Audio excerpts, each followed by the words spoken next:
Growlcast presents Antenna Heads, covering the best in TV from today and yesteryear. Now your hosts, Brayan, Alex, and Cristina. Hello, and welcome to episode 73 of Antenna Heads, where we cover the best of TV from today and yesteryear. I'm your host, Michael Casas, joined by my other hosts, Cristina Araujo. We're not really your hosts. We're the show's hosts, you know. We don't host you. You don't own us. I think you do host me. It's true. You're always here. True. And Alex Araujo. Hi, guys. How you doing? Or as my phone likes to call you, Arajo. Oh, is that what Siri says? No, not Siri. The Subaru phone thing. Oh, I see. Says it better than he says it. Guys, very special episode this week because it's our 2014 Christmas episode. Whoop, whoop. Mike's here, too. Oh, I was going to say, wait. What makes it even more special? No. Or specialer?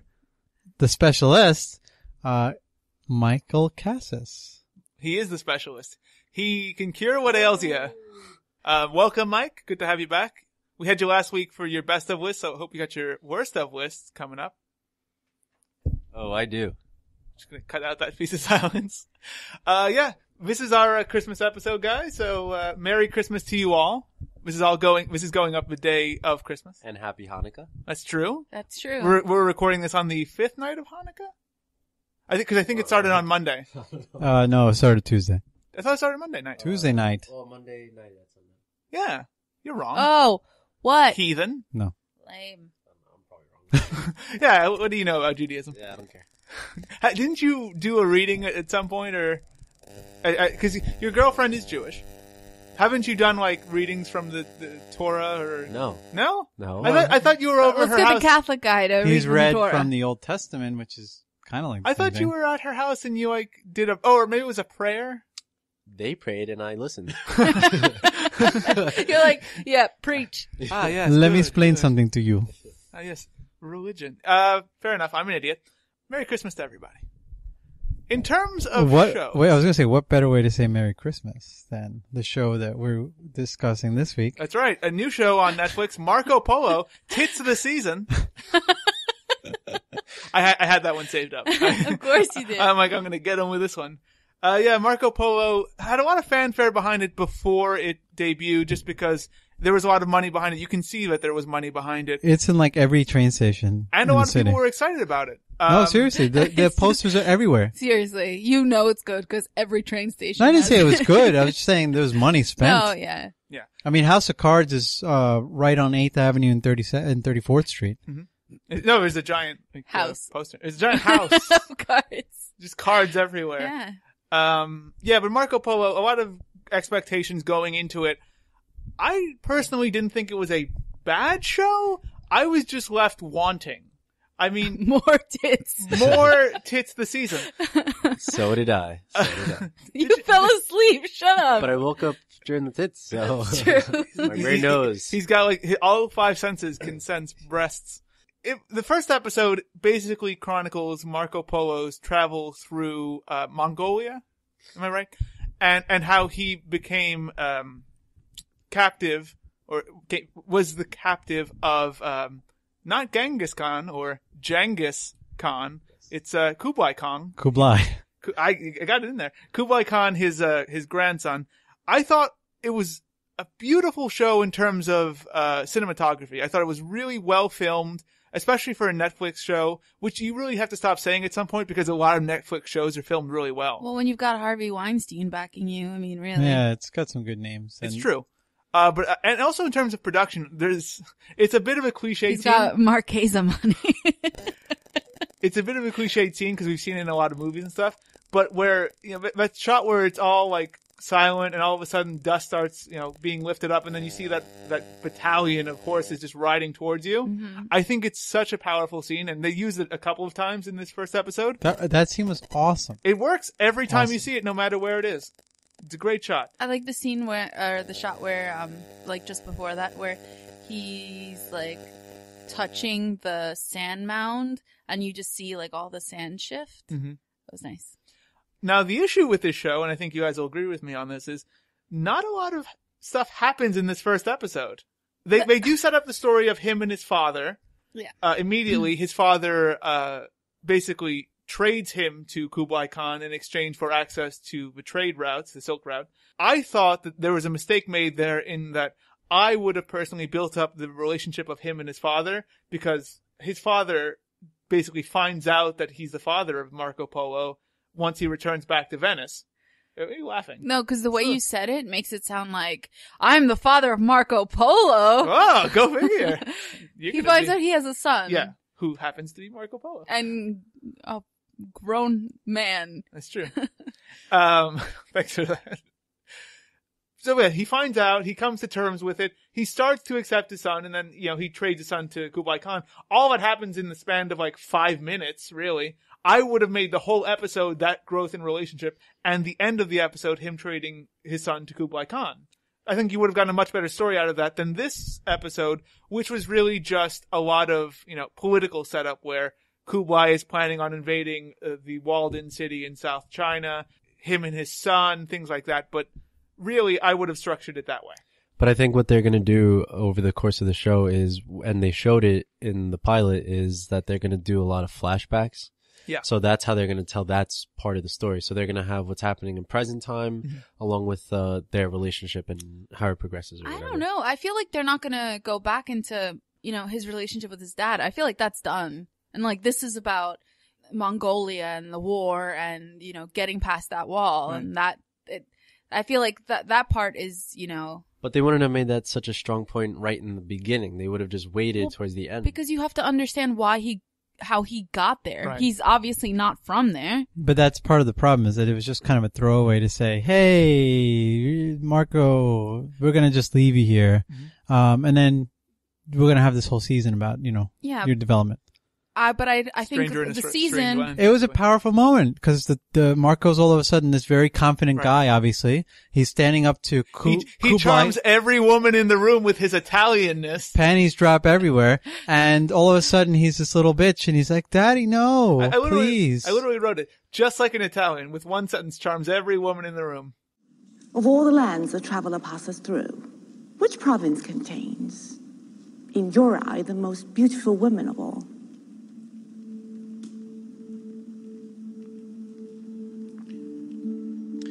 I find that all women, no matter from which land, they're all beautiful in their own unique manner. In Italy we have a saying, la vera dolcezza del vino è un gusto. The true sweetness of wine is one flavor.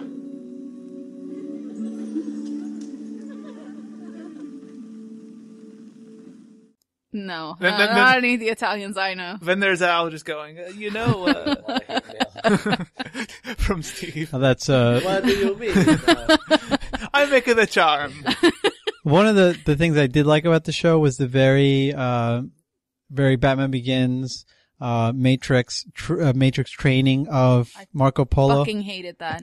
The Mr. Miyagi scenes. My God, this is not Crouching Tiger, Hidden Dragon. I don't need you fighting. It was awesome. Snake. I was like, I didn't know Marco Polo could kick ass like that. I thought it was He didn't okay. kick ass. Of course he didn't. He got his ass kicked. Yeah, he didn't. He got his ass kicked by blind Mr. Miyagi. Yeah, it was so pointless. And why does he have to be blind? Just to show you how awful. Because that then guy when he fights his snake later on, it has no, more but meaning. honestly, he beats his snake. it's a big thing in not kung fu, but movies like Crouching Tiger, Hidden Dragon, blind characters who move that way and they can still sense, everything in their environment and kick ass. Yeah, but there are no explorers coming to town to. There you are. I thought it was a little pointless. If they come back around, I think he'll be a recurring character, obviously. Yeah. But if they do more with that, then I'll just accept it. But the fact that they just had that in the first episode to me had no. I thought the scenes were interesting between the two of them. I did write down that Marco Polo gets his Karate Kid training. He's the Hilary Swank version. But bad. Exactly. But I did like the interaction with them. If only in that Marco Polo kind of comes to terms with his father leaving him through their interactions, and it's explained that the reason he's getting his ass kicked so much is that he's still focusing on his father. I do not ask to train you, Latin. There is no honor in this for me. Nor did you ask to be left here by a man who would trade his own son. like 2 pounds of spice. For the opportunity to open trade routes to the west.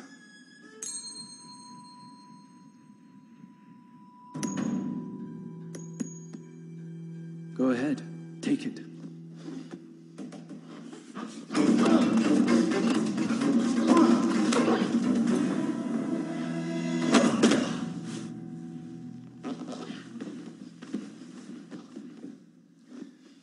Let him go, Latin.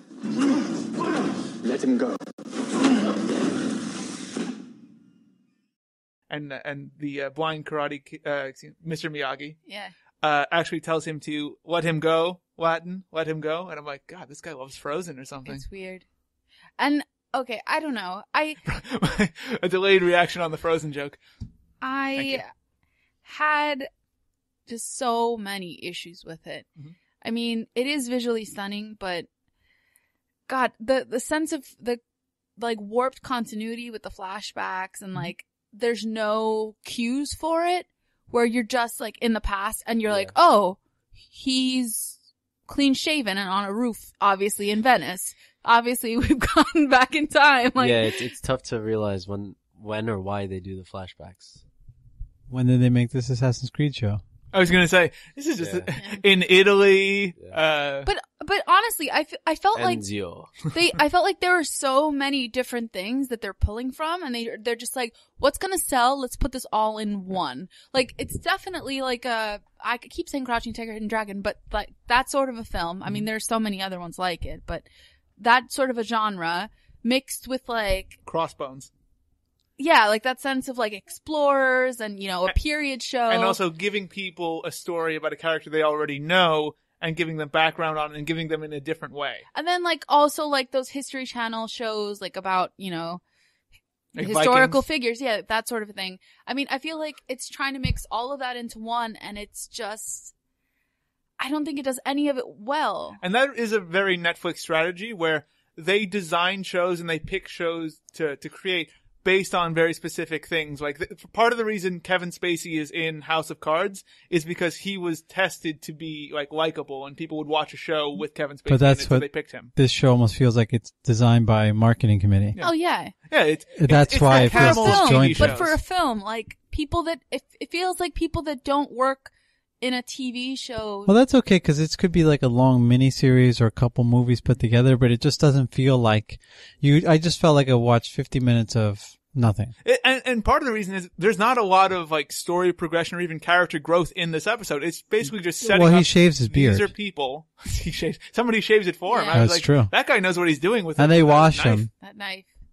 They do wash him. But this is very much a They camel do show. wash him. You know, a camel being the horse that was designed by committee. This show being the horse that was designed by committee. Yeah, that's another thing. The enunciation of the word horse? Mhm. It was completely off because I kept hearing whores. There's a couple of, there's a couple of instances, but also like that horse thing, like really, I turned to Mike and I was like, no, legit, did they say whores? You shall be tutored in the Mongolian ways of the horse. Like it. Yes, that area has the best horses. In a way, it made so much sense to me because you could totally get an army of whore soldiers. Which soldiers. Yeah, we're gonna send in our whore soldiers. And I'm sorry, but honestly, those whore soldiers would take down those men so much faster. Literally. I heard 4 soldiers. I was like, damn, these guys are getting the Elite shit. team. Yeah, And the thing is, the war would be done in like 15 minutes. And then max. he's like, let me, the other guy's there, Won't right? last long. The other guy's there and he's like, let me send in my golden whore. Like, Yeah, help that's when out. I was like, wow, I want to see this gold. And then he's Skullfinger. saying, he's saying it's gonna be a whore's war. Right. And I was like, you know, that's a great title for this episode. Whore and then war. there's the whorehouse, and we're like, Yeah, there's a lot of Men- concubines in the show too, so it doesn't Exactly. really help. So that's why it kind of made sense to me. But Yeah. the other thing that with the enunciation, Mongols or Mongolians, Yeah.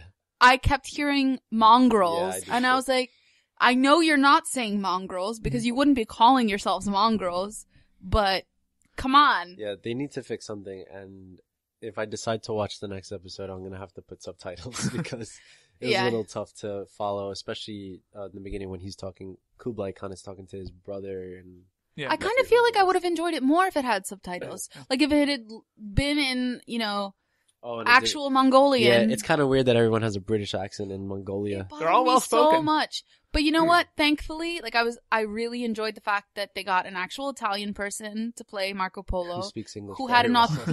but he has an authentic accent. Yeah, and he spoke Italian. Bippity boopity. Because his father, I was like, dude, I'm not buying your accent for a It second. was a little weird. Just to illustrate how little actually happens on the show, there's a scene where Kublai Khan is talking, as Mike said, to his brother and to his nephew, basically the other mongrel leaders.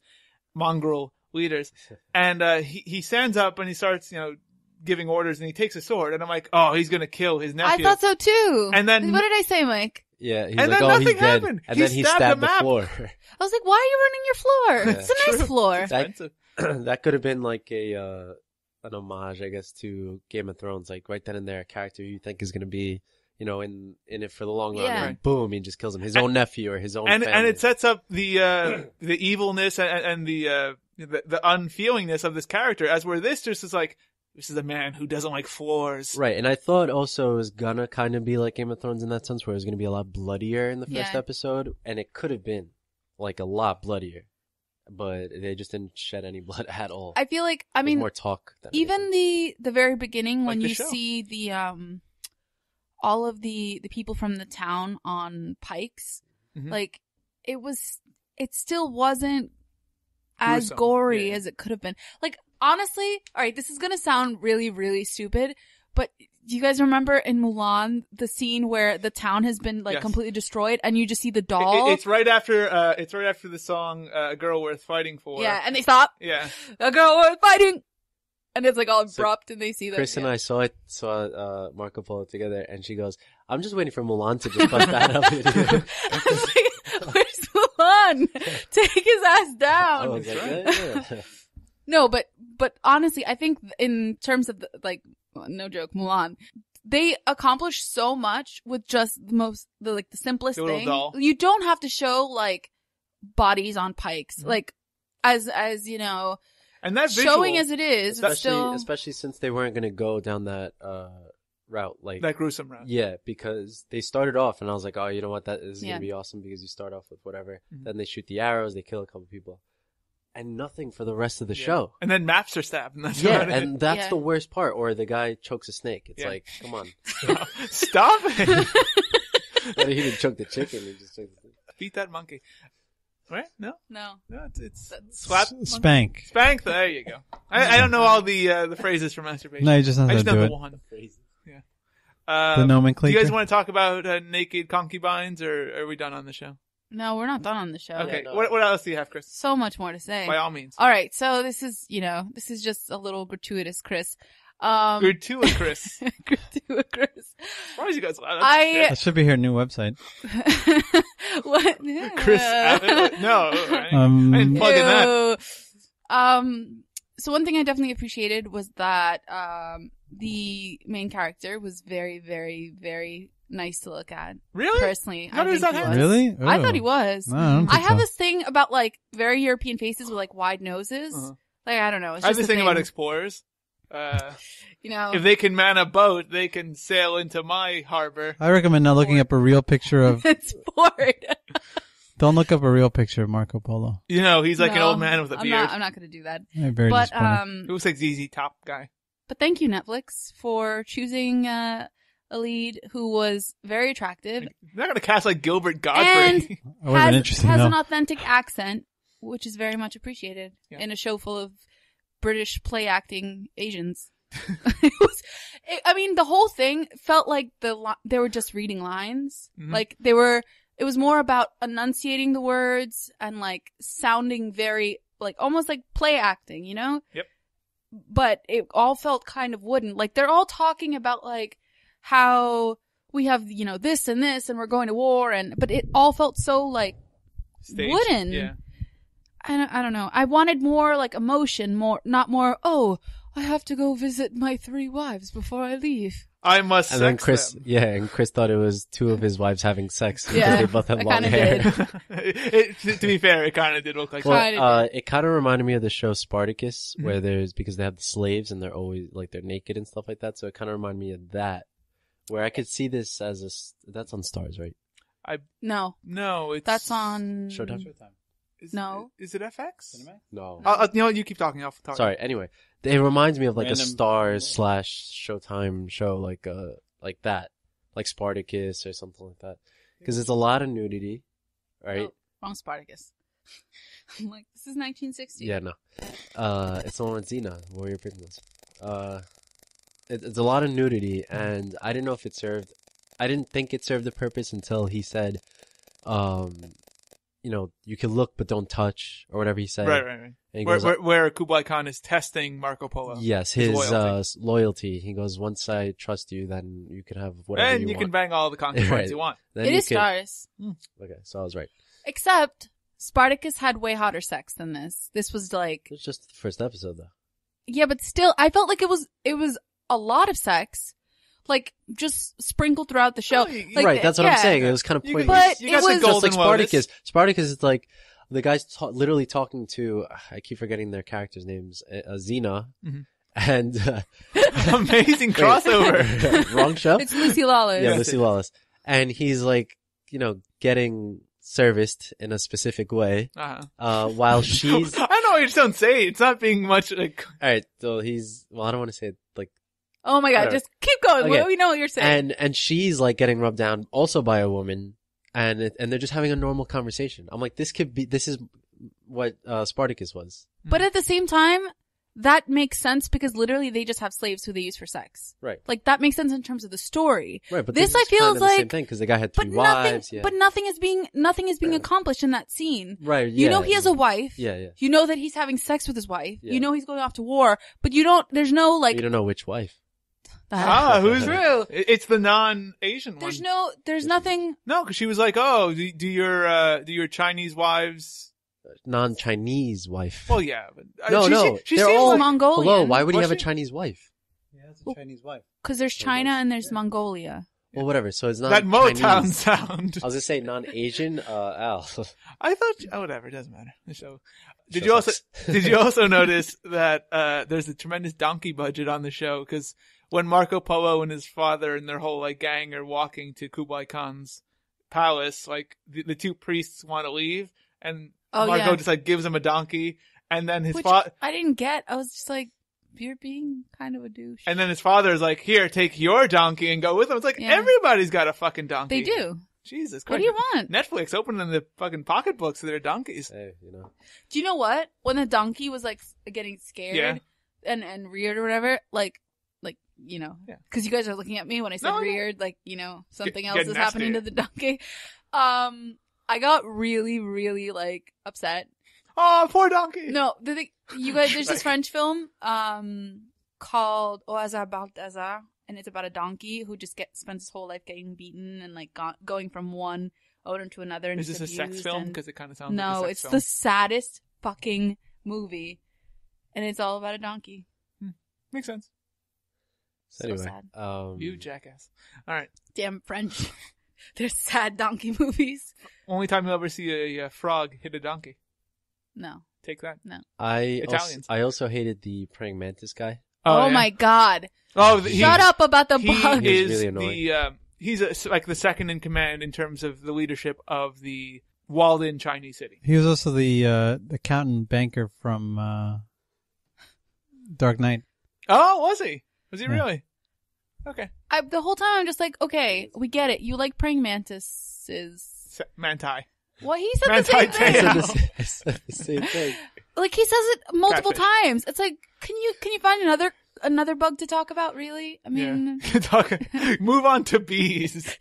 When the strike of the praying mantis breaks the body of the cricket, it is because of its timing. Timing, Mei Lin.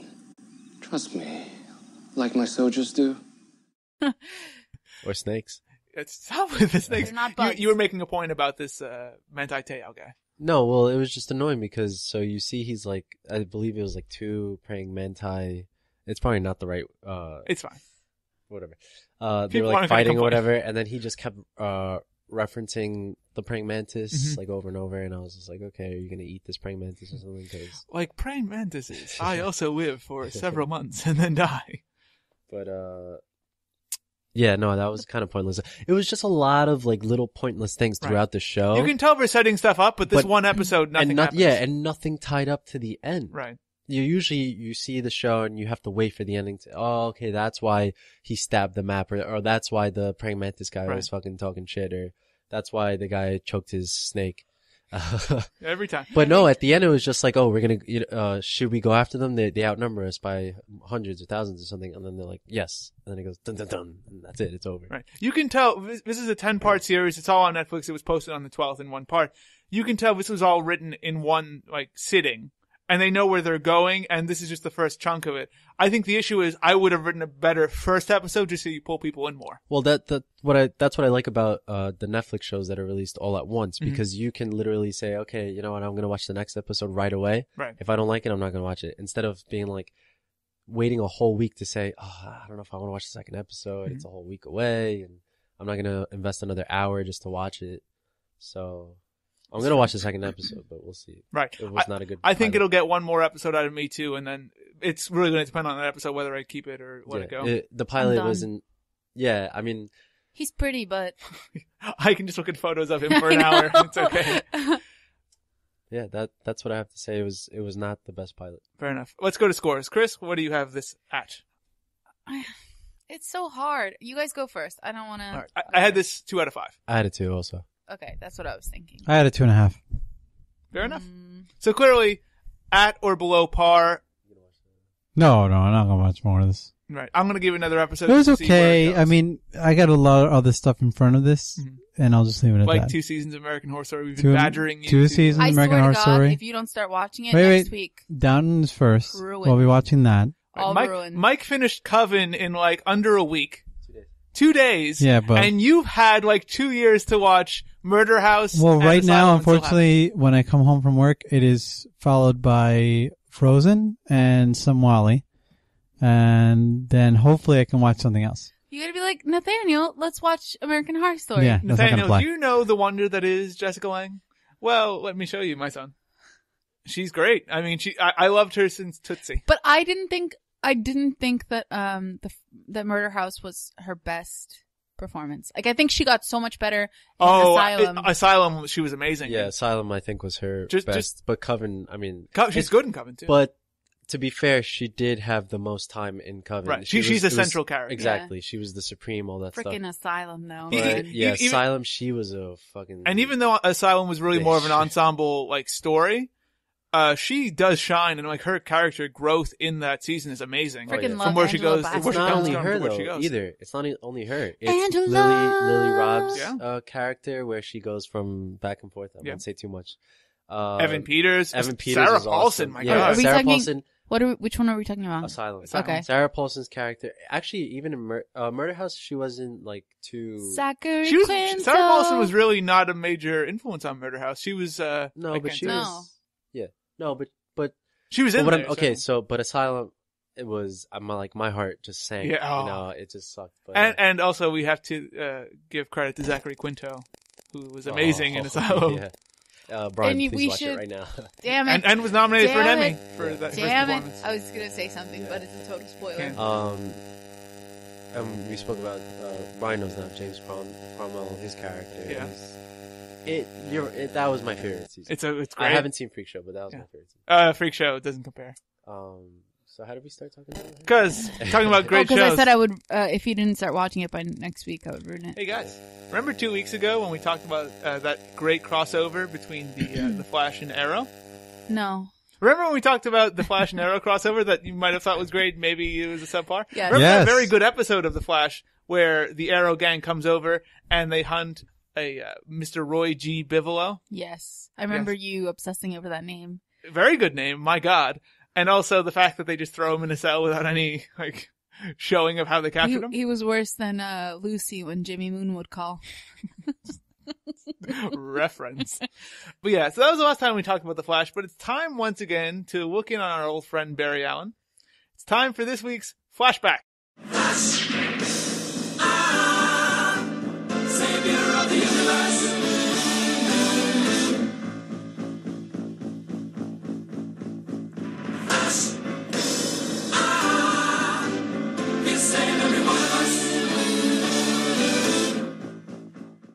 So last time, as I said, we had the crossover with Arrow. Mm-hmm. This week, in a Christmas-themed Flash episode, we have Flash finally encountering the presumed murderer of his mother. The man in the yellow suit is what this episode is called. And basically... Is this the Anti-Flash? It's the Anti-Flash. He's also Is that what it's called? The character? Yeah. Yeah. He's called the Anti-Flash. He's also well known as Professor Zoom. That is the stupid... Did Cisco come up with that? No. That's the actual that comic rings book That's name. the comic book name. Yeah. That's But- the original, though. Professor Zoom? And then it became Anti-Flash. I think so. But there have been several Anti-Flashes. What did he say? Where he's like, wait, that's not a name? I don't know. God, it was like Speedy something. I don't know. I'll splice it. The witness described seeing a yellow blur, just like the one that killed Barry's mother. Then we need to get cracking and stop this speed psycho. That I wasn't trying to give him a name. There you go. Yes. So you have that story vein. At the same time, you also have Caitlin discovering that her fiancé, Ronnie Raymond, did not in fact die in the particle accelerator explosion. He actually was transformed by it and became... Chris? Firestorm. Firestorm. Yeah. There's a reason Well you got that name. done. It's because you hated that scene where she should have died. Because he just like turns into Oh, Firestorm. yeah. Some lovely cuts in this Yes. episode. And also you have the storyline between Barry and Iris, which actually does get progressed some more here. I thought overall not a very good episode, but a positive episode. Oh, I thought it was probably the second best episode so Really? far. I thought it was the best so far. Okay. Well, you're both higher on it than I. Chris, why don't you tell us what you liked about this episode? Okay. Yeah, not Nathaniel again. Every time I say something that Brian's son says, everyone looks at me like, yeah, you Nathaniel? You think you're Nathaniel? You ain't Nathaniel. You ain't. I can No, confirm I'm that. not. He's so much better. He should be the host. So, what I liked He about probably at this point can. Pretty much knows this how to was say numbers. probably my favorite in terms of the whole Iris Barry storyline. Yes. Because he finally got his balls in his hand. His flash balls. He finally found them. His flash bulbs. And, confronted his feelings and just told her. And he was a man about it. And he was still like, hey, I'm happy for you. But by the way, kind of love you, kind of have forever. I also liked the fact that we get to see Ronnie, or we get to meet Ronnie, because we saw him in the last episode. We got a little flash of him. Flashback. And I just liked his character and the way it was handled. I mean, that's really not something that the show did.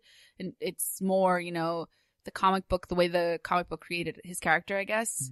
I just think he looks like a cool character. And I think, except for the flame flying, I think that was probably the pinnacle of this episode. I was just like, The flame really? flying. Now you're flying. Yeah, Very it was, cool. no, it was cheesy though. I thought it was cool that he would, because it looks like he just turns into fire and then disappears. I think that's a much cooler power. No, it's like it looked like that. Damn It looked like that before. his name should be Burnout.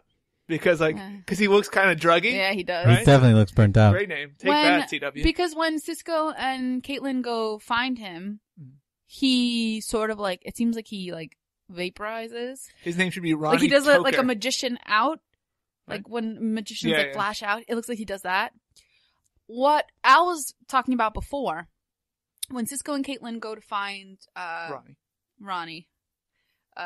Firestorm. So she's like, oh, I know who you are. And he grabs her. He like Touches her face. He cups her face with his hands. Thank God. And he's like, I'm just like, I will be right Caitlin now. and you be Ronnie. No, but we're not touching because that's weird. No touching. Yeah. He grabs her and he's like, he says Firestorm. Mm-hmm. And he says in like kind of like a druggy sort of way. Firestorm. And then That kind of sounded like Fireball from that stupid Pitbull song. Fireball.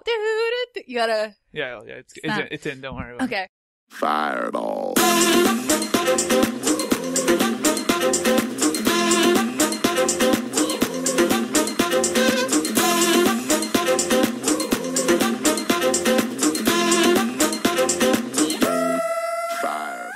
So the way that the cuts work it's kind of like a close-up of them, of their faces with him saying Firestorm.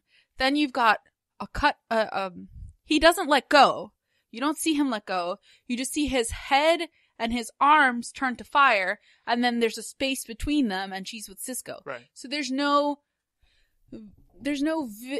visual representation of him letting her go. Mm-hmm. So it seems like he's setting her on fire, like he's still holding her. It made no sense, and it was just really confusing editing. Mm-hmm. So poo-poo for you, The Flash. I thought overall, in terms of like relationship stories in this episode, while I did appreciate that they introduced Ronnie Raymond's character back into this, I didn't really feel a lot of emotional pull for Caitlin, especially in that scene where she's talking to Cisco about... I didn't like that scene. About how she kind of wishes she hadn't seen Ronnie again.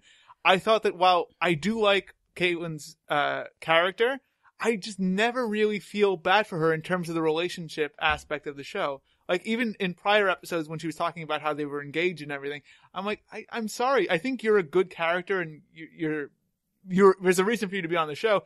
Just this whole relationship storyline doesn't work for me. Caitlin, don't worry. Hey, now that we know he's out there, we will find Ronnie again. Why? So we can throw him in there with all the other metahuman psychos.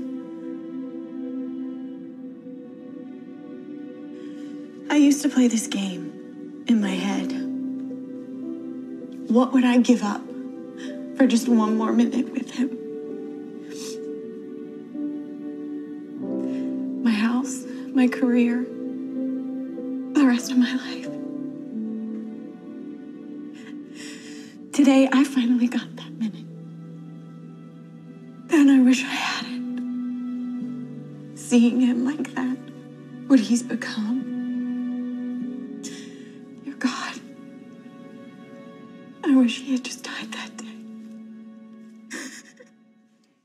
I feel like she doesn't have that sort of pull that a character like Felicity has, where you kind of like, you get her and you kind of want to be her friend. Like, she has that quirkiness. Like, they definitely try and create a sort of quirkiness with Caitlin at times, but it's just, you kind of don't feel for her. There's definitely some, residual iciness that just doesn't... Caitlin's. I know, that doesn't allow for that sort of a relationship. Right. I know you meant in terms of the scene where she's with Cisco. I felt like when she was crying, it felt a little fake, especially when she's like talking. Like, when you're talking and crying, I feel like that's one of the hardest things to fake, because you're either obviously talking more than what tears would allow, or you're just over crying. Like, it's really hard. And by comparison, I thought the scene with Iris and Barry, where Barry basically lays it all on the line, I thought that was a great scene in terms of Grant Gustin's character, Barry Allen. I thought he did a great job of portraying just that releasing of that pent up emotion. And it felt real. It felt natural. I thought that was maybe the best scene he's been in all season. You guys want to know something else that I loved? Yes. Dr. Wells getting his ass kicked. That's true. Eventually, Dr. Wells and Joe, who are apparently like best buddies now because they do everything together in terms of like crime solving. Yep. They put together a trap to catch Professor Zoom. I'm still going to refer to him as that. And they capture him, and they go to talk to him, and somehow he breaks out and then brings Dr. Wells into the trap so that they can't get in, and just pummels the holy hell out of him. I didn't really understand it, because it seemed like they were trying to get me to pity Dr. Wells, and like, you've well established that he's not a good guy. I'm not going to pity him. But at the same time, he's in a wheelchair, and like, but I mean, you know he can walk, but at the same time, it's like, why are you doing this?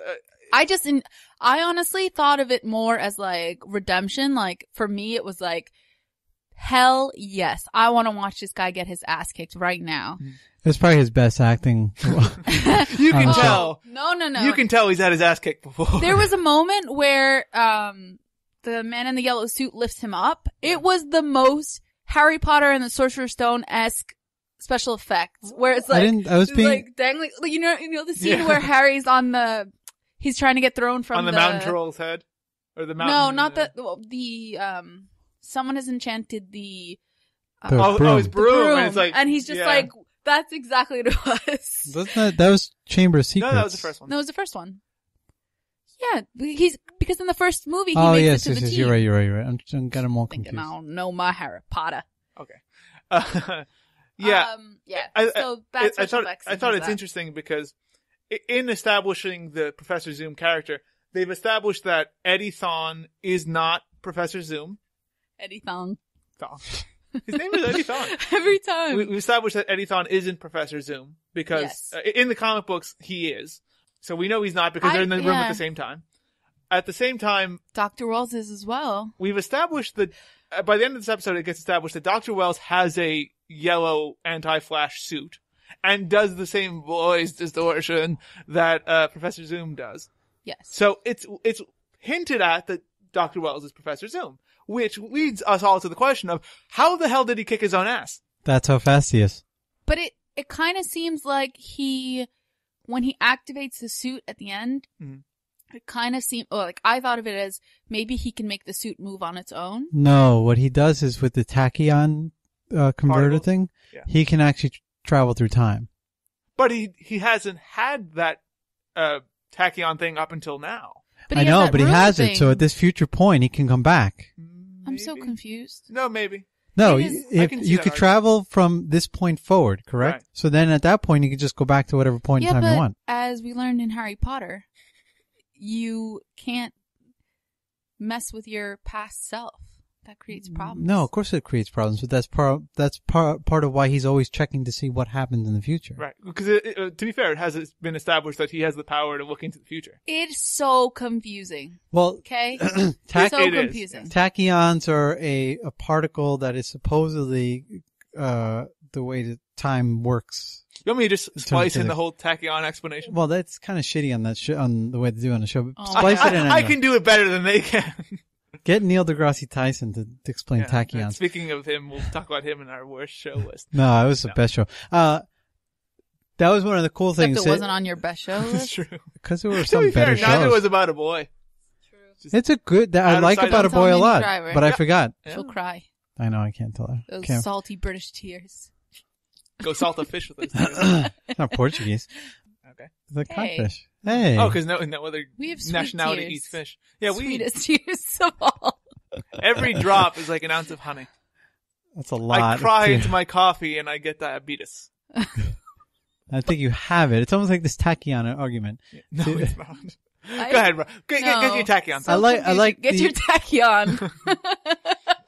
I like the real sci-fi aspect of this. Obviously, it's a superhero show, but now bringing in the science aspect to it, Dr. Wells finally gets interesting instead of just being this like sourpuss, like, oh, woe is me, I killed all these people, but being this two-faced bitch where he's like, fuck this guy, I'm gonna stab him in the chest. You always had the supporting cast of Cisco and I forget her name, Caitlin, where they're the shining. The bright spots of the show altogether. They're the anchors for sure. The weakest moment I had to say for me in this episode was everything with Ronnie. Yeah. Without a doubt. I liked it when Ronnie was actually there. When Ronnie wasn't there, I didn't. When Ronnie's gone, everybody should be asking, when it's where's like, Ronnie? when it's Caitlin talking about Ronnie, meh. But when Ronnie's at least there, I really liked the visuals for the character. The visuals were good. It was just the direction that they gave him for acting. Ronnie was just really stupid. High and it was confused, stupid, and dangerous. It really took away from from what would have been, to be honest, it would have been my favorite episode so far.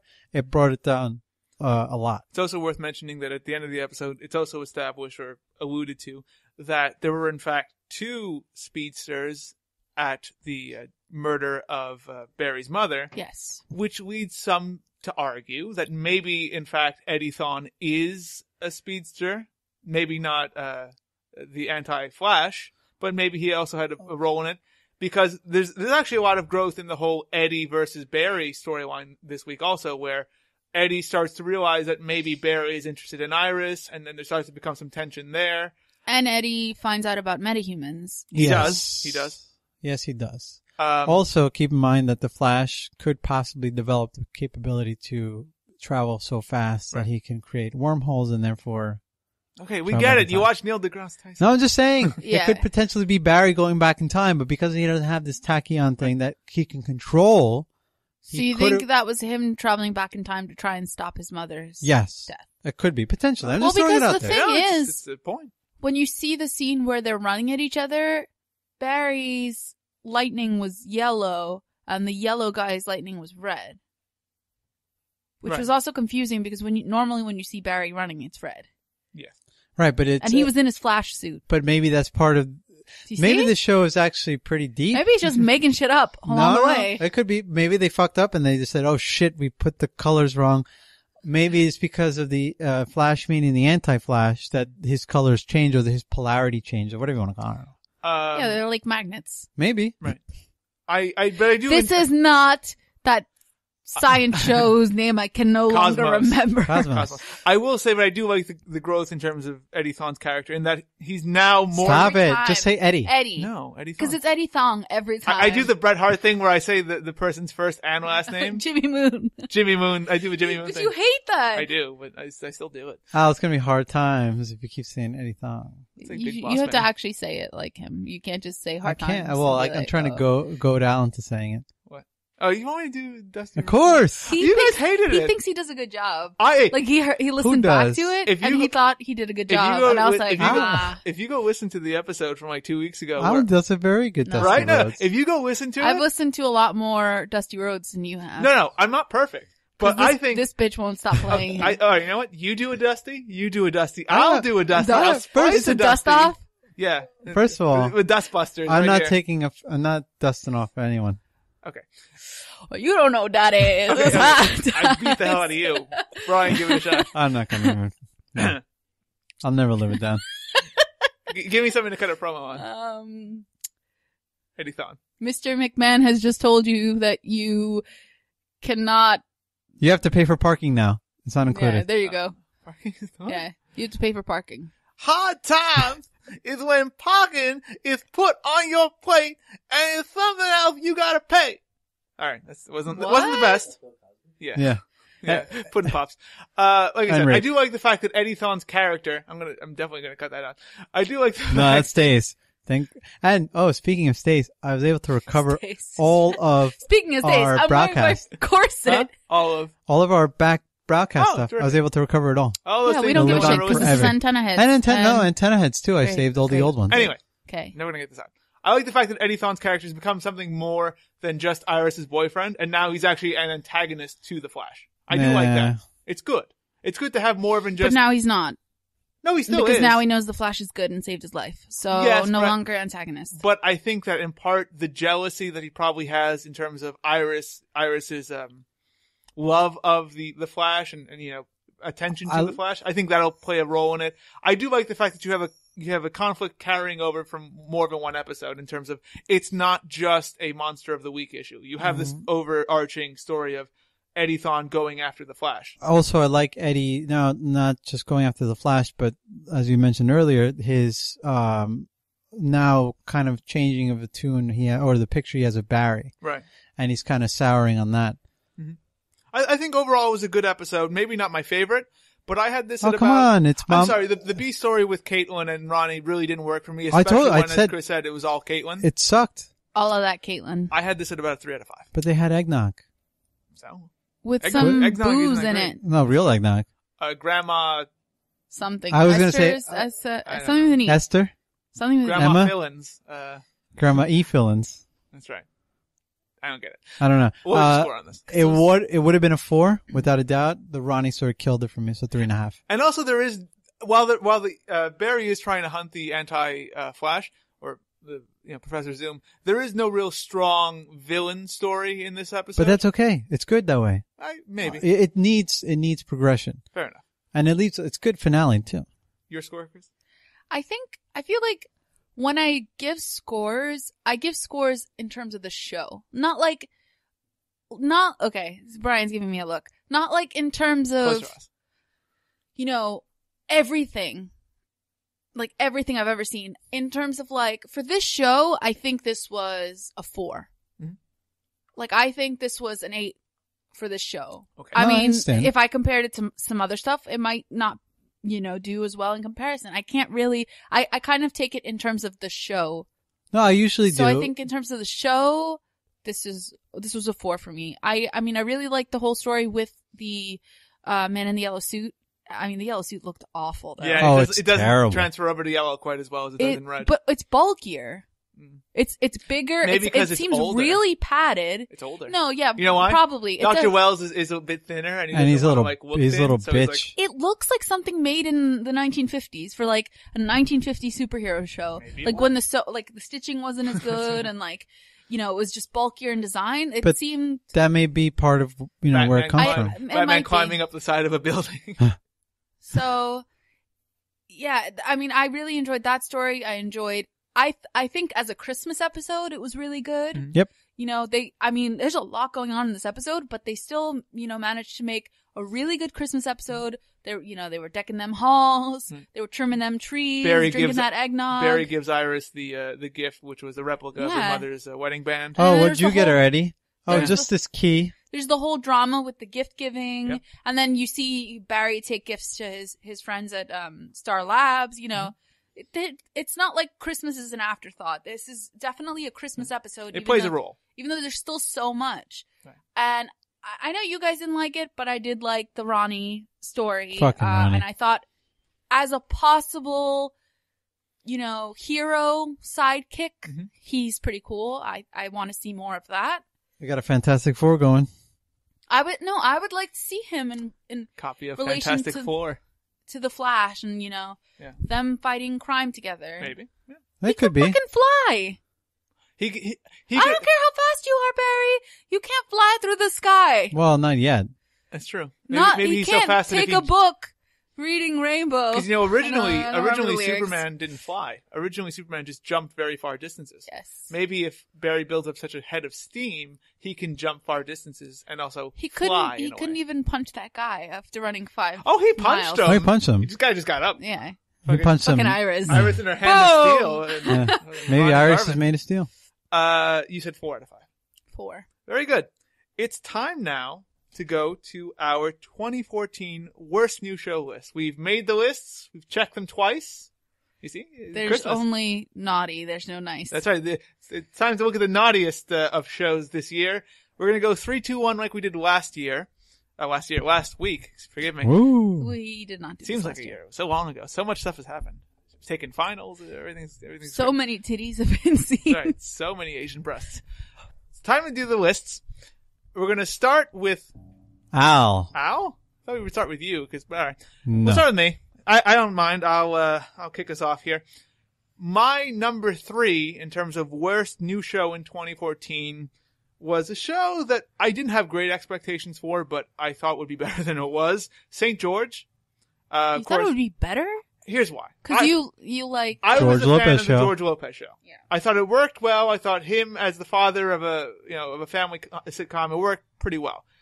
That's why I hated the show as much as I did, because it was at its best a very, very poor interpretation and really watered down version of the George Lopez show.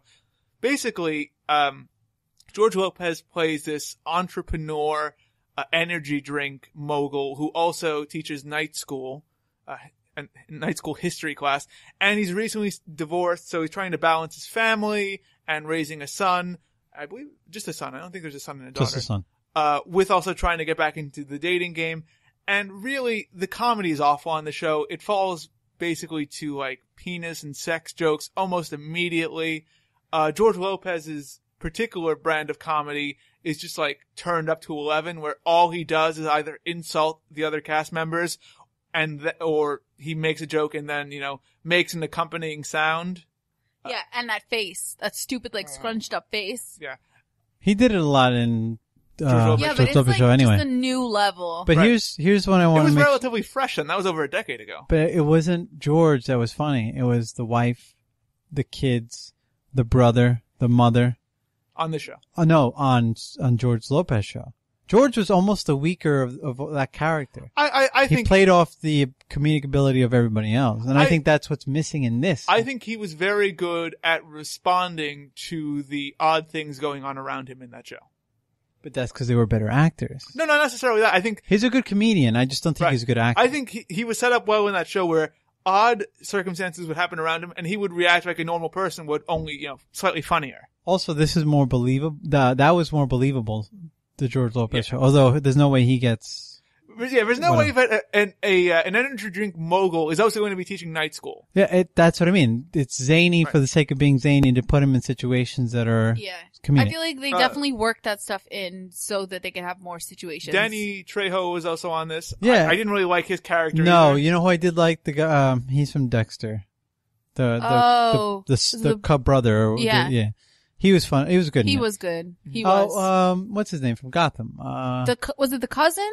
Right? Oh, it was a cousin. Because yeah. it was his uncle and his uncle's son, right? Yeah, it was his cousin. Just to illustrate how bad the show was, it only needed to get good ratings on 10 episodes to get an additional 90, and it still didn't get an additional 90. Okay? The first episode got 1.2 million viewers on FX. The second episode dropped to 760,000 viewers. Ooh. And then it basically just kept tapering down and stayed in like that's the 600 when George level. Lopez would be making that face and making those weird sounds. But it really for FX, it's not those are not bad numbers. Those are pretty bad. But it was the third, fourth, fifth episode where it just tumbled to the bottom. That's my number 3 pick for worst show of 2014. Worst new show, I should say. They were really kind of sexist. Very often. The whole often. thing with the boss really pissed me off. Oh, that was terrible. Where she's hitting on obviously him. she's hot for George Lopez. Oh, yeah, like every other woman. That sex beast. Yeah. You know, he's so Well, attractive. not to piggyback, but that is also my pick for number 3. We'll save you more rant and rave because it's pretty much the same. We all did that. Thank you. Yeah. Good job. Good What team about you, effort. Mike? We go to Mike now Your for his number 3. Third my worst. number 3 was, I actually thought I was going to enjoy it after the pilot, and then I saw the second episode, and the third episode, and the fourth episode, and not so much. The Affair on Showtime. So we actually did the upfront on it, we saw the pilot and everything like that, so we spoke about it a little bit.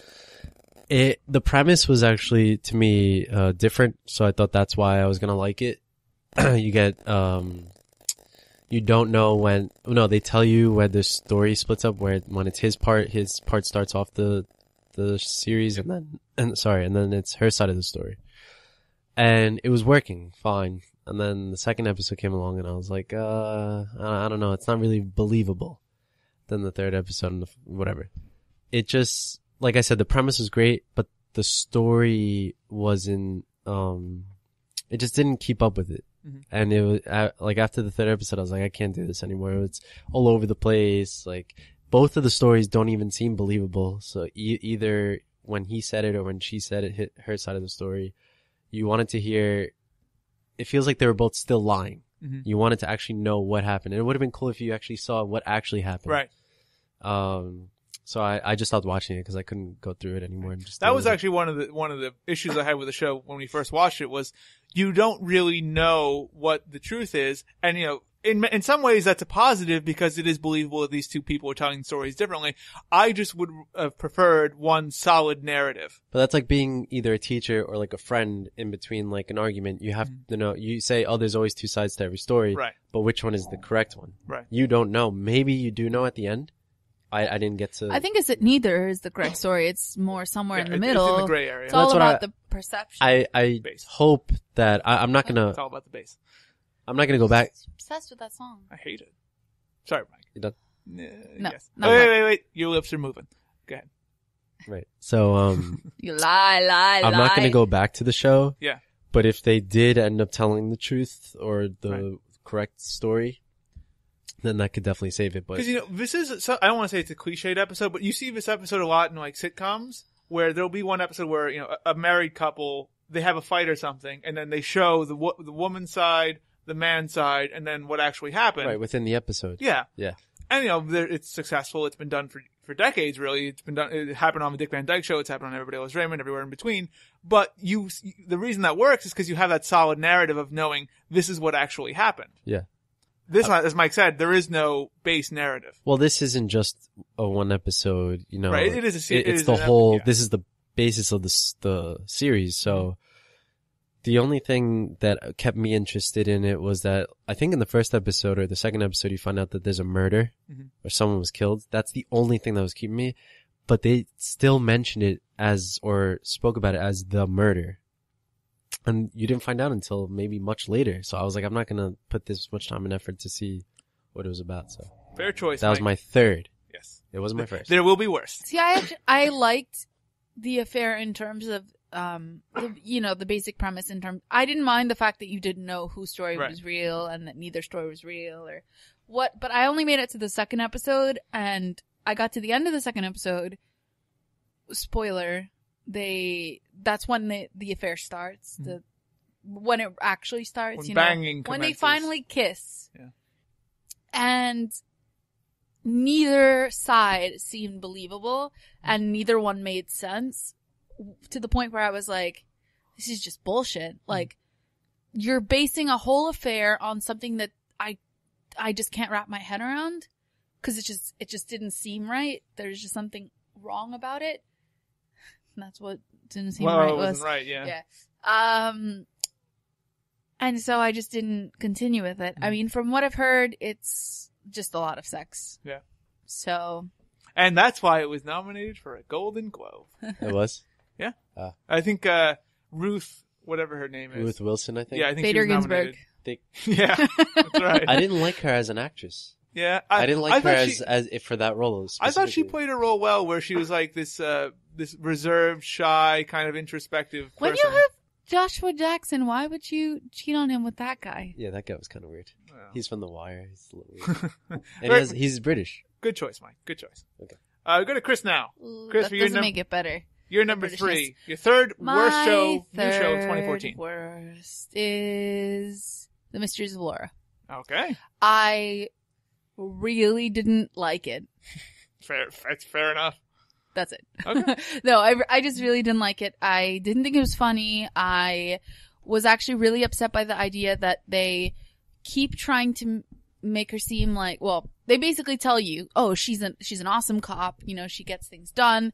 She's an awesome mom. Like, she balances both so well, except she's an awful cop who's really lazy and a slob and basically gets her job done by illegal means. Mm-hmm. She gets, information through illegal means and then uses them to solve her crimes, and padow, awesome cop. And then she's a pretty shitty mother because she gives, this is literally off the first episode. She gives her kids, pizza, cough syrup to make them fall asleep so that they don't, embarrass her during their the meeting at the school. Yeah, because they get kicked out. I think they get kicked out of their first school. They did. So they have to go to another one. I agree with you. It's a very bad show. It's not on my list, but it certainly could have been. One of the issues that bugged me the most was the fact that this was essentially a 1-hour comedy. Yeah. Even more so than something like Castle. Castle is a fairly lighthearted show, but it still has its dramatic moments. This just felt like you sliced a comedy in half, you sliced the police procedural in half, and you just smushed them together. And I feel like none of the procedural elements were interesting. Like, I didn't give a shit about the case, and her trying to solve it didn't entice me at all. Like, it was just, It was bad. It was not a good show. I was not looking forward to watching it. They were pushing the whole, we've got 3 female crime fighters on one night. And I was like, I bet you'll have 2 by the end of the season. Why don't you just watch SVU twice? I would. Just rewatch the same episode back. I don't know if I would watch that. You get more out of it. And then we'll go watch Chicago PD. This is actually pretty good. Go watch some Stabler episodes. That's the best. Except I'm not really as much a fan of Lindsay as I am of Burgess. Burgess? Who's Burgess? Burgess is on Chicago PD. Uh-huh. The female cop. Not Sophia Bush's character. Not the main one. The other one, the one who's the old lady. No, street police officer. She has the yes. Yeah. She's awesome. Okay. Anyway, there you go. Awful show. Go to hell, Mysteries of Laura. Chris's number 3, third worst new show of 2014. Back to me, right? Yeah. Okay, so my number 2, and believe me, it was a massive number 2, is Black Box. If you don't remember it, lucky you. It aired on ABC, and it was a drama based around a neurologist, Catherine Black, who happens to be bipolar. And part of the reason I hated the show as much as I did was that for the last couple of weeks before it debuted, ABC was heralding Catherine Black, the character of Catherine Black, and Kelly Riley. I mixed up the character and the actress. Yeah. And Kelly Riley, who played her, as the most groundbreaking performance in the last 50 years of television. Oh my God! Wait and see how she plays bipolar. I waited. I saw.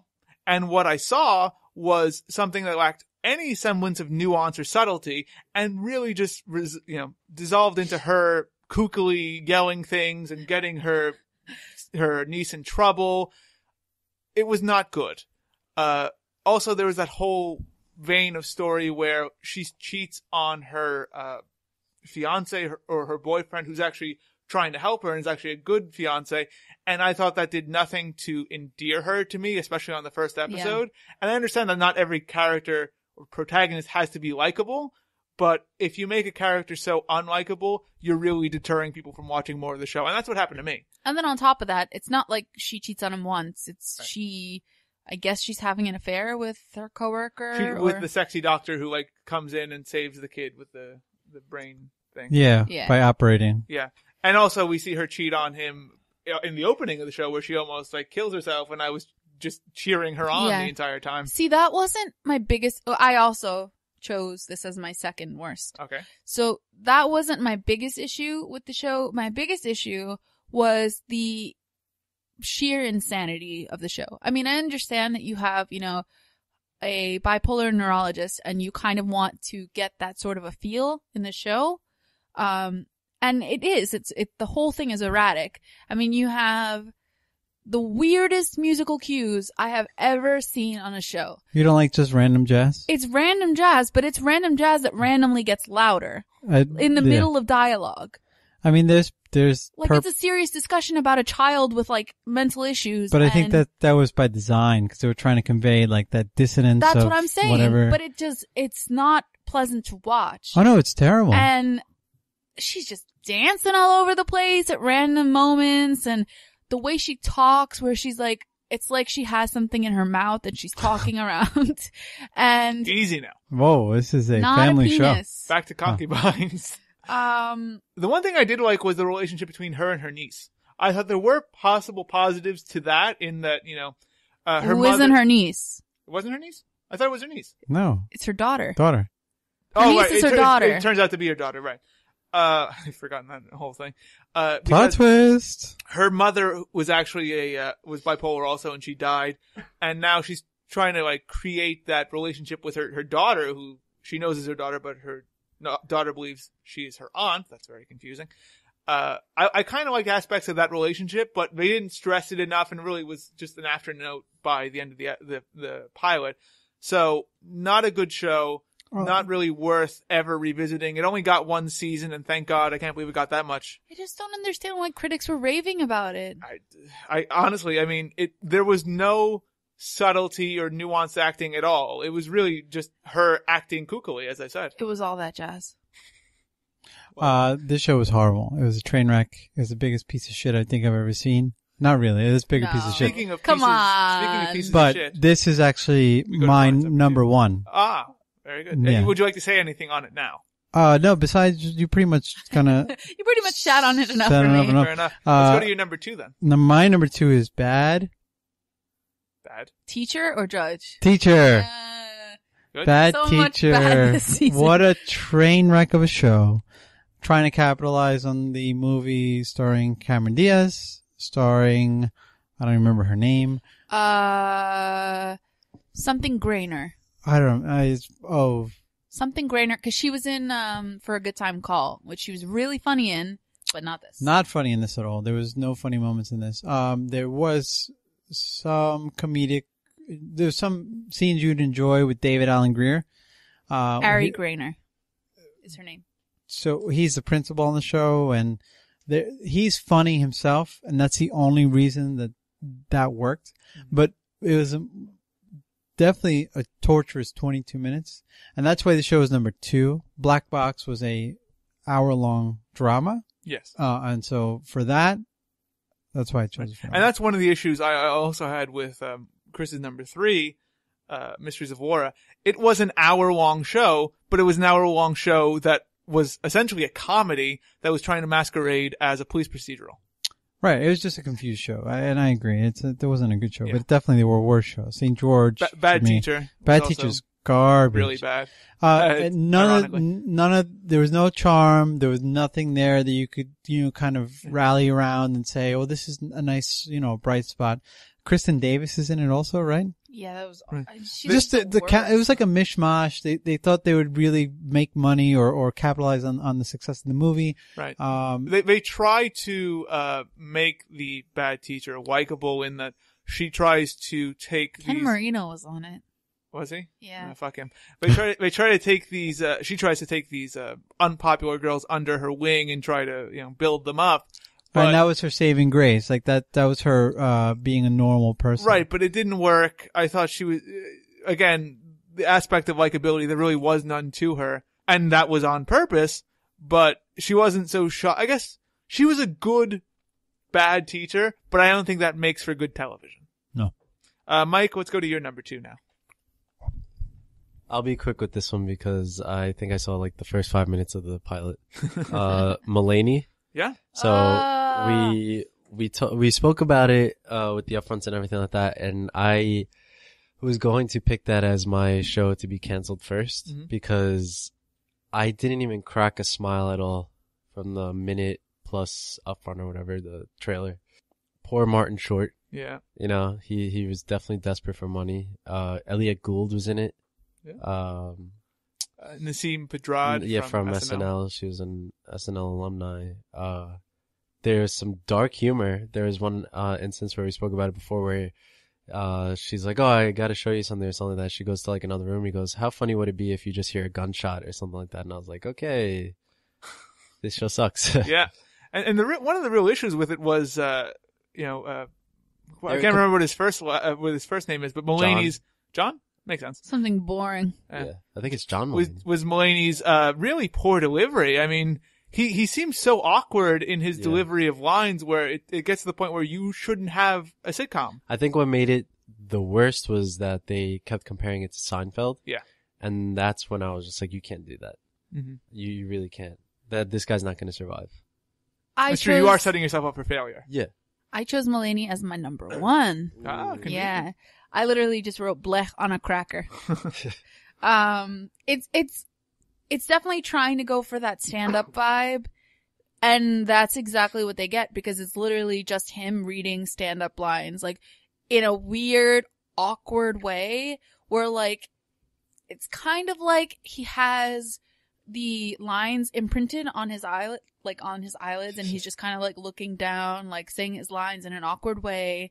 And it's like, there's no delivery. It's not at all believable. Mm-hmm. And then there were just some, I only saw the pilot. There were literally some weird situations where I'm like, you would never humanly be in that situation. Like, when would you be at a doctor's office and your friends would be there with you, meet you there just to sit with you? I thought the more unrealistic one was like, when would you be bent over a table at a fundraiser and have the same guy who saw you before just randomly walk by and see you bent over again? And then on top of that, I really didn't like the one female character. Yeah. They made her into a nut job who like just wants to get back with her boyfriend. Yeah, get back with her ex or, ruin her ex's life. And like, she's obsessed on her ex. Right. Like, that really pissed me off. And it was especially bad because she was one of like the only bright spots in terms of delivery or being funny. Yeah.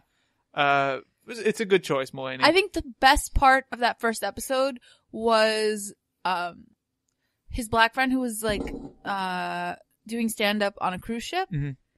And he got like a phrase over. Yeah. Yeah. He got it over. Speaking of which. Yeah, it was a really bad show. Yeah. It got canceled? Yes. Oh, yes. Okay. Hell yeah. But they moved it to Sundays for a while. Sundays at 7. Yeah. That's when you know you're done. Yeah, if football goes long, we're going to have to push you. So basically that's what it is. Yeah. We've all done our number 2s, right? Yeah. You've done your number 1. Go to my number 1 right now. Brian also did his number 1. Yes, he did. So it's me and you, buddy. Me and you. My number 1 is a show that I didn't pick to be canceled first, but the only reason for that is that Chris picked it first. Manhattan Love Story. Yeah. What a piece of shit. I'm sorry, but from the upfront, I knew it wasn't going to be good. I did not expect it to be 30 minutes of bad quality to the extent of the upfront. I mean, the idea is actually not a bad one, where you can hear the internal thoughts of characters as they're, going about their lives. And in this instance, it's two people who begin a relationship and it's the life of their relationship. That's an interesting idea. But the problem is this show immediately crapped on that idea by making their internal thoughts as boring as the thoughts that come out of their mouths. Yeah. At the same time, you have two characters who are just walking cliches. You have the man, Peter, who is obsessed with sex and getting girls, and then you have the girl, Dana, who is obsessed with handbags and being really impressed by lilies. It's just, you could not have cut more cookie cutter characters if you tried. And even the supporting cast, Dana's friend and Peter's brother, who are married, they're terrible too. Dana's friend is more annoying than anything else, and Peter's brother is just creepily hitting on Dana. It made no sense there either. It was a awful, awful show. No one should ever watch it. It only lasted for 4 episodes. Thank God for that. Win for Chris. I don't even mind Chris winning just because I don't want the show to ever be on TV ever again. Just an awful show. Leave it alone. I think if I had to watch this or A to Z, I would pick A to Z, because while there was no comedy on A to Z, its overall storytelling was worlds better than this. Manhattan Love Story, my worst new show of 2014. Brian? It's hard to disagree, but yeah, Black Box to me was a lot worse. Fair enough. And longer. And it was an hour drama. Fair point. Let's go to Mike's worst new show of 2014. Mike, what is it? Okay, so I chose Bad Judge, not Bad Teacher. Bad show, though. Yeah, it was pretty bad. I actually had high hopes for it because of who was behind it. We said that before. Mm-hmm. It was Will Ferrell and Adam McKay. Yep. Who also created Anchorman and such other movies. And I don't know if they actually had much involvement in it, because it really wasn't that funny. Mm-hmm. What's her name? I forgot her name. Oh, the actress. I blanked. She's the one from Private Practice. Right. She was awful.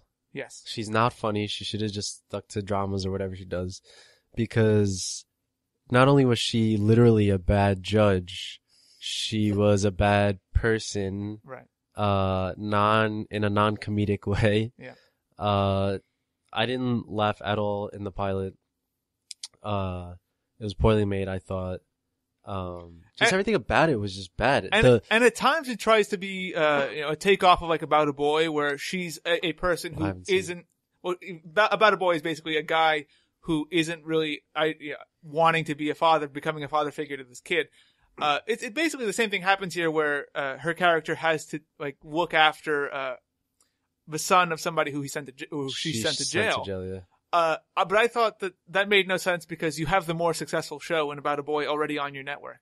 Why are you trying to recreate that and do it poorly? And the worst part is that, what was Bad Teacher on? Oh, CBS. But knowing that there was a show called Bad Teacher, which is basically the same thing with a different occupation, it's Bad Judge. And to be fair, Bad Teacher might have already been canceled by the time that show premiered. But it was also a movie. That's true. Okay. But I still feel like Bad Judge is better than Bad Teacher. I feel like Bad Teacher was god awful. Bad Judge, I feel like at least there were some redeeming moments. No, not at all. Yeah, to be fair, her rape van, yeah. Her rape clothes. That's true. Yeah, but at the same her time, rapiness. Yeah, I feel like some of those rape. I feel like some of those elements were trying to pull from School of Rock. Yeah, the van was. Yeah, but the van, the rapiness. No, it was very Ted how do I say, boring. Ed Schneebly. Ed or Ted? Ed. Okay. Yeah, We've but seen that movie enough but times. I think if will they rescind had a the different actress do it, I think it was just bad casting. Because if they had a different actress and maybe changed a couple of things around, like everything, it could have worked. It could have been so good if you just changed everything. By the way, wait for bad casting next year on Fox. It's going to be like a really bad casting. It's going to be like Bad Cop. And then No. the buddy show, Good Cop. But anyway, yeah, it was really bad. It's a good choice. The reason why I chose it number 1 was because I had high expectations for it. And you know what? I keep saying it's a good choice to all of you guys, but to be fair, these are all very good choices for very bad shows. Yes, exactly. Yeah. Which I could have added Marco Polo 4th, but yeah, you really didn't like it. I thought that I can see the future episodes being better, but this one was not good at all. It was pretty bad. Yeah. Chris, if somebody wants to tell us, actually, you know what? Let's not go to that yet. Wait. Yeah, I would like to say something. by all means. I want to congratulate my friend Alex Arujo on finishing his collegiate studies Yeah. at Hunter College. Thank you. He will soon be walking down the red carpet or the purple carpet. Yeah, That's their colors. and And receiving a diploma in political science. political science. And then I will be walking to the nearest Starbucks to get an application. Yeah. Yeah. Yeah. But Yeah. I'd like to say congratulations. Thank Good you. job, buddy. We're proud of you. It was a long road, and I'd like to thank everybody who supported me, my mom especially, who, my God, I could not have done it without. Chris also, who's really helped me a lot in various things. And all of you guys for your support, because I'm not talking to you, the listeners, although some of you, but the other ones, go fuck yourselves. But both of you, Mike and Brian. All of you listeners who don't actually know Al, go fuck yourselves. That's right. If you don't, fuck you. If you do, thanks. But to Mike and Brian both, who also served as anchors of encouragement. Doesn't really make a lot of sense, but I didn't go for writing, so who cares? Well, In that we held you down and That's you right. had to. well, you're damn welcome. But yes, thanks everybody. I finished my last final, or my only final really, on Thursday, and I was just so happy to get done with it. Went well. I felt like I did good in the class overall, and I'm just so happy to be done. Chris, you'll never be done over at chrisconkers.com I might. We don't know. in a couple of weeks. What do you got going on there? Whoa. Wait, what was the other name I was going to switch to? Well, if you don't remember, we're not going to It tell was you. like Chris After Dark or Chris's No. Dirty Closet, or I don't know what it was. Veronica's Closet or whatever. No. God, it was something Chris. Like it ended in Chris.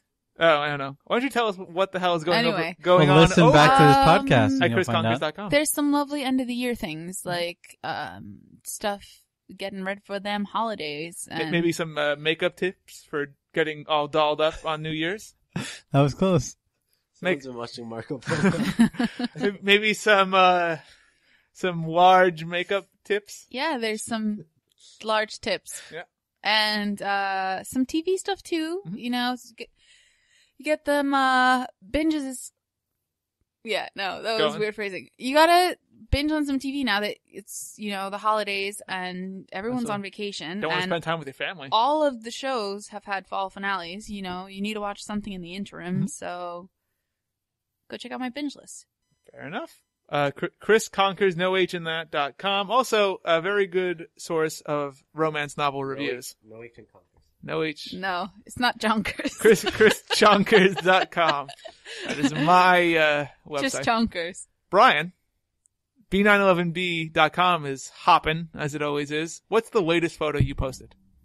Broke a shattered mirror, actually. 7 years bad luck. Yeah, I didn't shatter it, though. Oh, so just 7 years of average luck. And then yesterday was a shot of 4 World Trade, I believe. Mm-hmm. Very cool. Yeah. Very cool. And there's always new stuff going up there. Well, I haven't missed a day yet. Very good. And we've got probably going to have some New Year's stuff going up pretty soon. Maybe photos of champagne or a clock ticking down or Shattered champagne blue. yeah, or just more mirrors. Like you got really No. crazy and broke some mirrors. I can't believe I posted my first photo 11 weeks ago, so it's 3 months, and I haven't missed a I've been day. plugging this thing for a while. I know. Holy shit. Yeah. Yeah, Hard to believe. I've had something like 70 something posts already. It's crazy. We are a successful bunch. Oh yeah, super successful. Yeah. I now have 7 followers. Before we go, Nice. Whoa. I want to wish everybody listening a very, very happy holiday season. Happy Christmas. Happy Yeah, Christmas. well- I'm English. Obviously, he's part of the cast of Marco Polo. Happy Christmas. Happy Hanukkah. Oh, they're gonna celebrate it. Happy Christmas, Genghis. I thought you were gonna say. Have a tip-top Tet and a respectful Ramadan. And of course, nothing but the best in the new year and all that. Chris, do you have any No crazy any Kwanzaa? Black box. Except Black Box, huh? No crazy Kwanzaa? No crazy maybe. All right. Kooky. Fight the power. Chris, any messages you'd like to send out? No messages. No? No. Shout-outs? No. Did you hear who's going to be doing the New Year's Rockin' Eve with Ryan Seacrest? I'd rather not. They didn't bring Dick Clark back, right? Like... Yeah, they reanimated him. Right. No, Taylor Swift is going to have a big feature on it. I don't think she's going to be hosting, but she will be featured quite prominently. So, for Cristina, Alex, and Michael, this is Brian Casas saying thank you for listening to episode 73 of Antenna Heads.